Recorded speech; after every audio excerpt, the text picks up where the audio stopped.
इंद्रदूती का दमयंती को इंद्र से विवाह के लाभ बताना।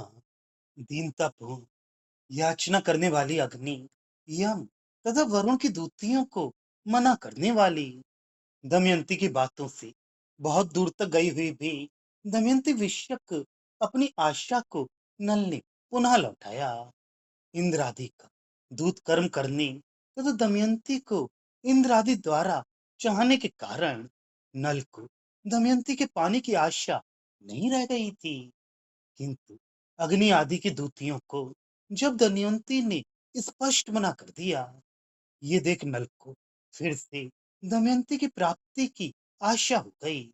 दूर तक भी गया हुआ भी कोई व्यक्ति जैसे वचनों बुलानों से वापस लौट आता है, वैसे ही दूर तक गई छूटी हुई नल की आशा भी फिर लौट आई। दमयंती की सभा के बीच में दमयंती की सखियों के द्वारा अभिनंदित की जाती हुई इंद्र की दूती कुट्टिनी की विज्ञप्ति अर्थात प्रार्थना को मन में भय युक्त तथा दमयंती प्राप्ति की कम आशा रखते हुए नल ने सुना। जब दमयंती की सभा में इंद्र की दूती ने दमयंती से इंद्र का संदेश कहा, तब सखियों ने उसका अभिनंदन किया।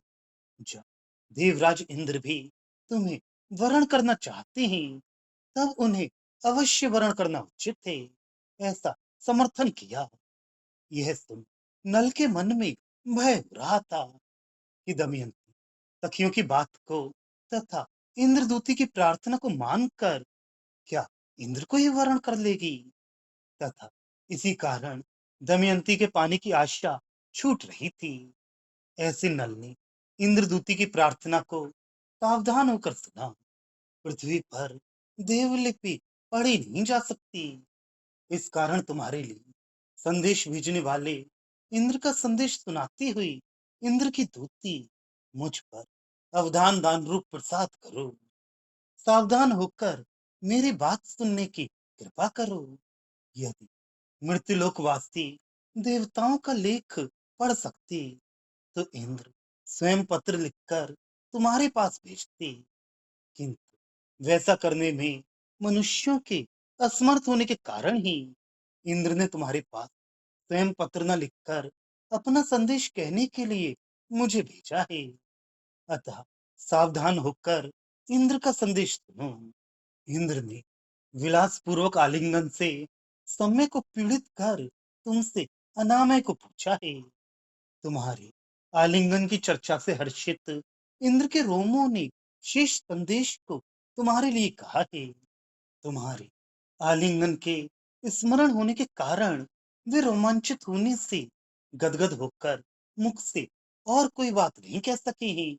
तुम्हें इंद्र हृदय से चाह रहे हैं, अतः तुम उन्हीं को स्वयंवर में वरण करना। हे दमयंती, इंद्र की जिस कंठ ने तुम्हारी याचना के लिए हृदय से प्रेरित होते हुए भी लज्जा रूप जिस अपराध को प्राप्त किया, स्वयंवर में आए हुए इंद्र के उस कंठ को वर्णमाला से ही शीघ्र बांधो। हार्दिक इच्छा होने पर भी लज्जावश वे इंद्र कंठ से कुछ कह नहीं सके और मेरे द्वारा अपना संदेश भेजा।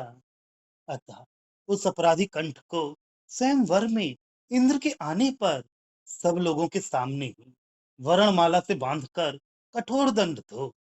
अन्य किसी भी अपराधी को सबके सामने बांधकर दंडित किया जाता है, जिससे अन्य कोई कभी ऐसा अपराध न करे।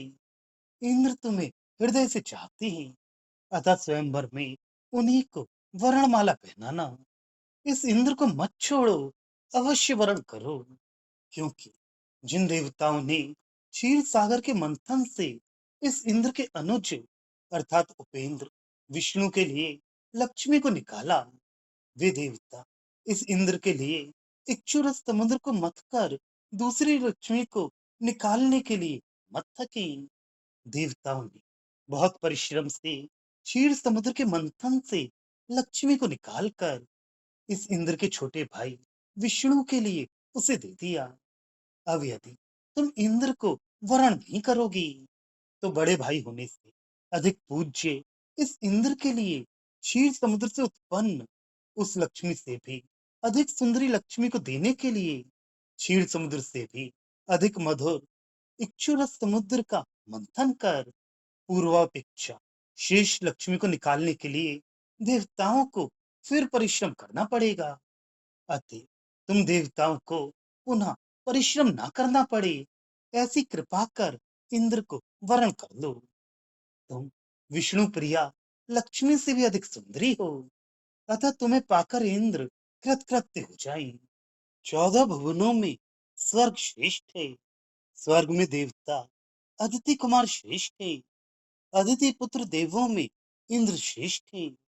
वे इंद्र भी अनुराग से बिना किसी प्रेरणा या दबाव के तुम्हारा किंकर होना चाहते हैं।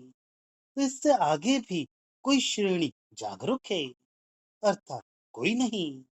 इंद्र के वरण करने से तुम्हें भूलोक छोड़कर श्रेष्ठ स्वर्गलोक मिलेगा।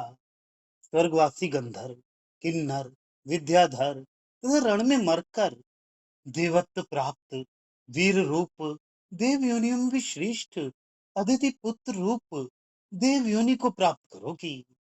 और उन अदिति पुत्र रूप देवों से भी श्रेष्ठ महेंद्र पत्नी बनोगी तथा सर्वश्रेष्ठ वे महेंद्र तुम्हारा दास होकर रहेंगे। अतः अग्नि, वन तथा यम को भी छोड़कर सर्वश्रेष्ठ इंद्र को ही तुम वरण करना। इंद्र ने 100 अश्वमेध यज्ञों से जिस पद को पाया है, उसको देने के लिए तुमसे वह इंद्र याचना रूप प्रिय वचन कह रहा है। तो तुम कृपा करो तथा उस इंद्र पद को स्वीकार सूचक भ्रूचालन श्रम से सुशोभित करो। 100 अश्वमेध यज्ञों से प्राप्त पद को देने के लिए इंद्र तुमसे याचना तथा खुशामद चाटुकारी कर रहे हैं। उसे तुम केवल भ्रू के संचालन रूप श्रम से स्वीकार करो। तुम इंद्र की भी स्वामिनी हो, अतः स्वामिनी को किसी प्रार्थना की स्वीकृति देने के लिए मुख से बोलने की आवश्यकता नहीं होती, किंतु स्वामी केवल भ्रू संचालन से ही स्वीकृति दे देता है। तुम इंद्र को वरण कर महापुण्य लव इंद्राणी पद प्राप्त करो और इसके लिए अपने भ्रू को हिलाकर अपनी स्वीकृति दे दो। हे विचारशील दमयंती, सर्वज्ञ तथा नंदन उनके विहार में स्वर्ग में लक्ष्मीपति देव विष्णु भगवान के देवर होने में तथा लक्ष्मी के पति भ्रात पत्नी रूप में सखी होने में जो कल्याण होगा, उसे हृदय से बचारो। इंद्र को वरण करने में तुम्हें मंदाकिनी में जल क्रीड़ा तथा नंदन वन में विहार करने को मिलेगा। अग्नि आदि देवों को वरण करोगी तो केवल मंदाकिनी में जल क्रीड़ा करने का आनंद मिलेगा, परंतु नंदन वन में विहार करने का आनंद नहीं मिलेगा। इंद्र के वरण करने पर लक्ष्मीपति विष्णु तुम्हारे देवर हो जाएंगे, किंतु अग्नि आदि के वरण करने पर विष्णु को देवर रूप में प्राप्त नहीं कर सकोगी तथा इंद्र के वरण करने पर लक्ष्मी तुम्हारी सखी होगी। अग्नि आदि किसी के वरण करने पर संपत्ति रूप लक्ष्मी की तो प्राप्ति होगी, किंतु साक्षात लक्ष्मी सखी नहीं होंगी। इसके अतिरिक्त यदि इंद्रादि देवों को छोड़कर भूमिष्ठ किसी राजकुमार का वरण करोगी तो उक्त सब सुखों से सर्वथा वंचित रह जाओगी। अतः किसी राजकुमार को तथा अग्नि आदि देवों को छोड़कर इंद्र को ही वरण करना। तीनों लोकों के राज्य में तुम अनुरुक्त हो, अर्थात तीनों लोकों का राज्य करो। इस प्रकार इंद्र से याचना गौरव को तुम ही पा रही हो, अन्य कोई स्त्री नहीं। जिस तीनों लोकों के राज्य को पाने के लिए दैत्यों का राजा बलि का यहाँ याचना करने से अपने को छोटा करने वाले विष्णु को विद्वान लोग वामन कहते हैं। शत्रुभूत निकृष्ट दैत्यों के राजा बलि से देव श्रेष्ठ साक्षात विष्णु ने जिस त्रैलोक्य के राजा की याचना कर अपनी आत्मा को याचना करने के कारण से ही छोटा गौरवहीन किया तथा उस त्रैलोक्य राज को इंद्र के लिए दे दिया। उसी त्रिलोक के राज्य को तुम्हें देने के लिए इंद्र तुमसे याचना कर रहे हैं। वह गौरव केवल तुम्हें ही प्राप्त हुआ है, दूसरे किसी व्यक्ति को नहीं। जिस त्रिलोक के राज्य को सर्वश्रेष्ठ विष्णु अपने से निकृष्ट बलि से मांगकर अपना गौरव नष्ट कर संसार में वामन कहलाई, उसी त्रिलोक के राज्य को सर्वश्रेष्ठ देवराज इंद्र अपने से निकृष्ट मानुषी तुमको प्रार्थना करते हुए देना चाहते हैं। अतः विष्णु तथा इंद्र से भी तुम्हारा गौरव अधिक हो रहा है। इस कारण तुम इंद्र को ही वरण करना। जिन देवों को ही त्रिकाल प्रातः मध्याह्न सायं नमस्कार करती हो, उन देवों को ही कृतघ्न बनाना तुम्हें उचित नहीं है। इंद्र को तुम्हारे वरण करने पर तीनों प्रातः मध्याह्न तथा सायं संध्याओं में तुम्हारे चरणों पर गिरने अर्थात आकर भविष्य में नमस्कार करने वाले उन देवों को भी अनुरण करने के लिए प्रसन्न हो। आज तक तुम जिन देवों को प्रणाम करती हो, वे तुम्हारे ऋणी हैं।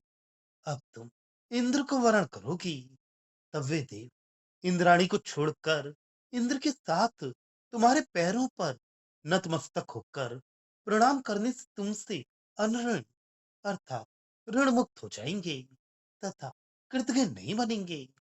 तुम इंद्र को वरण कर स्वर्ग में इंद्र के साथ अर्धासन पर बैठकर देवताओं की ब्राह्मण्या बनो। ऐसा कहने वाली इंद्रदूति के द्वारा सादर दी गई तथा इंद्र का प्रसाद मानकर भूषण मानकर नहीं, दमयंती से ग्रहण की गई। परजात की माला ने नल की आशा को छोड़कर सब दिशाओं को सुगंध से पूरा कर दिया। इंद्रदूति द्वारा दी गई पारिजात माला को जब दमयंती ने इंद्र का प्रसाद मानकर सादर ले लिया, तब नल ने सोचा कि इंद्र की भेजी हुई पारिजात माला को बड़े आदर के साथ दमयंती ले रही है। अतः मालूम पड़ता है कि इंद्र में ही अब अनुरक्त हो रही है। इस कारण इंद्र को ही वरण करेगी, मुझे नहीं। ऐसा विचार आते ही नल दमयंती की प्राप्ति से निराश हो गए।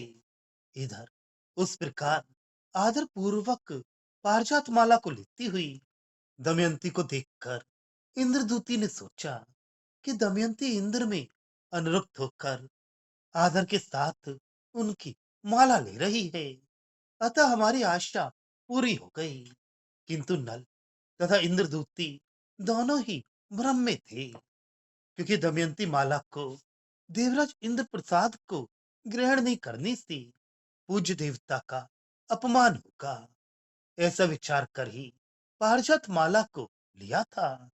इंद्र ने प्रेम पूर्वक मुझे भूषण उपहार रूप में इस पारिजात माला को भेजा है, ऐसा समझकर भूषण रूप में नहीं लिया था। उस समय दमयंती से किसी सखी ने, हे आर्य, इस विषय में विचार मत करो, अर्थात इंद्र को वरण करने का निश्चय कर लो। ऐसा किसी सखी ने, यह इंद्र वरण रूप कार्य के योग्य है, ऐसा और किसी सखी ने, इस इंद्र को वरण करने के विषय में स्वीकृति सूचक ओमकार हो, मंगल वस्तु हो, ऐसा कहा। सब सखियों ने इंद्र को वरण करने के लिए ही दमयंती से कहा। मैंने तुम लोगों के कथन को कभी नहीं सुना है क्या? अर्थात सर्वदा मैंने तुम लोगों के कहने के अनुसार ही किया है, किंतु कहने के लिए कुछ विशेष बाकी है। ऐसा दमयंती के कहने पर इंद्रदूति को तथा सखियों को हर्ष के परमित ने आलिंगन नहीं किया, अर्थात अपरमित हर्ष ने आलिंगन किया। दमयंती के ऐसा कहने पर अपने कथन को सफल होते देख इंद्रदूति तथा सखियों को अपरमित हर्ष हुआ। दूती ने सोचा कि हमारा कथन को किसी नियम को करके वरदान आदि मांगकर दमयंती पूरा करना चाहती है। इसी कारण कहने के लिए कुछ विशेष बाकी है, ऐसा कह रही है। तो इसके शेष कथन को पूरा करने से हमारा कार्य सिद्ध हो जाएगा, अर्थात ये इंद्र को वरण कर लेगी। यह सोच उससे अपरमित आनंद हुआ। मैंने दमयंती यह दूत कार्य इन दोनों में से किसी को नहीं पाया, ऐसा स्वयं सोचते हुए नल का हृदय कमल दमयंती के मुख चंद्र को देखने मात्र से विदीर्ण नहीं हुआ क्या? अर्थात अवश्य विदीर्ण हुआ। नल का हृदय कमल जो विदीर्ण नहीं हुआ, वे दमयंती के मुख चंद्र के देखने से ही नहीं हुआ। नल ने विचारा कि प्रिया रूप में दमयंती को पाने से तो मैं वंचित रहा ही, किंतु परोपकार तथा दूत के श्रेय से भी मैं वंचित रह गया, क्योंकि मेरे कार्य को ये दूती ही पूरा कर रही है। यह सोच अपनी समझ के अनुसार वास्तविक में नहीं, इंद्रानुरक्त दमयंती के मुख चंद्र को देखते रहने पर भी नल का हृदय विदीर्ण हो गया।